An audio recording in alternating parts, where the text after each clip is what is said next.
Hello বন্ধুরা, আজ আমি নিয়ে এসেছি একটা রিসাইক্লিং প্রজেক্ট। পুরনো এই কাপটা আমার কাছে অনেক দিন ধরেই পড়েছিল, তবে কিছু একটা বানাবো বলে এটাকে ফেলতে পারিনি। তাই আজ এটাই নিয়ে বসেছি।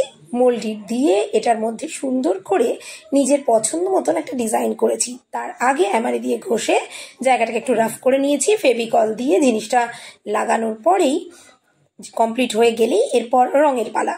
ফেব্রিক কালার দিয়ে, সাধারণ ফেব্রিক কালার দিয়ে রং করেছি। প্রথমে হোয়াইট কালার দেওয়ার পরে তারপরে অন্যান্য কালার।